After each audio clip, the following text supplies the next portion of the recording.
ಸತ್ಯ ಹೇಳೋ ವ್ಯಂಗ್ಯ ಚಿತ್ರಗಳಿಗೆ ಸರ್ಕಾರ ಯಾಕೆ ಇಷ್ಟೊಂದು ಹೆದರ್ತಾ ಇದೆ? ಕಾರ್ಟೂನ್ಗಳನ್ನ ಡಿಲೀಟ್ ಮಾಡಿಸೋದ್ರಿಂದ ವಾಸ್ತವವನ್ನ ಜನರ ಕಣ್ಣಿಂದ ಮುಚ್ಚೋದಕ್ಕೆ ಸಾಧ್ಯ ಇದೆಯಾ?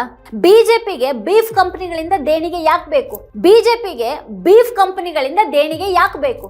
ಒಂದ್ ಕಡೆಗೆ ಗೋರಕ್ಷಣೆ ಹೆಸರಿನಲ್ಲಿ ರಾಜಕೀಯ ಮಾಡೋರು, ಮತ್ತೆ ಇನ್ನೊಂದ್ ಕಡೆಗೆ ಅದೇ ಹಸುಗಳನ್ನ ಕೊಲ್ಲುವಂತ ಕಂಪನಿಗಳಿಂದ ಕೋಟ್ಯಾಂತರ ಹಣ ಪಡೆಯೋದು ಬೂಟಾಟಿಕೆ ಅಲ್ವಾ ಇದು? ಸಿಲಿಂಡರ್ ಲಭ್ಯತೆಯ ಬಗ್ಗೆ ಸರ್ಕಾರ ಸುಳ್ಳು ಹೇಳ್ತಾ ಇದೆಯಾ?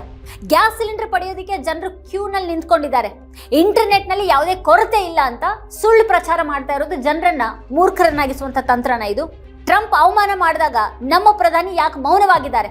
ಅಮೆರಿಕದ ಅಧ್ಯಕ್ಷರು ಭಾರತದ ಬಗ್ಗೆ ಬಹಳ ಕೆಟ್ಟದಾಗಿ ಮಾತಾಡಿದ್ರು ಸುಮ್ಮನಿರುವಂತಹ ಸರ್ಕಾರ ನಮ್ಮ ದೇಶದ ವ್ಯಂಗ್ಯ ಚಿತ್ರಕಾರರ ಮೇಲೆ ಮಾತ್ರನೇ ಪ್ರತಾಪ ತೋರಿಸೋದು ಸರಿನಾ ಇದು?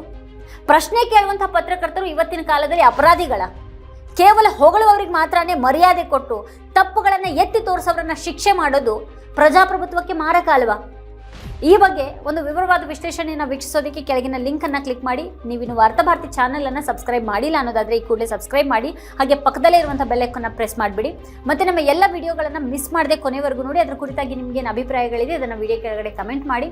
ಮತ್ತೆ ನಿಮ್ಗೆ ಇಷ್ಟವಾದಂತಹ ವಿಡಿಯೋಗಳ ಲಿಂಕ್ ಅನ್ನ ನಿಮ್ಮೆಲ್ಲ ಬಂಧು ಮಿತ್ರರಿಗೆ ವಾಟ್ಸ್ಆಪ್ ಮಾಡಿ. Thank you.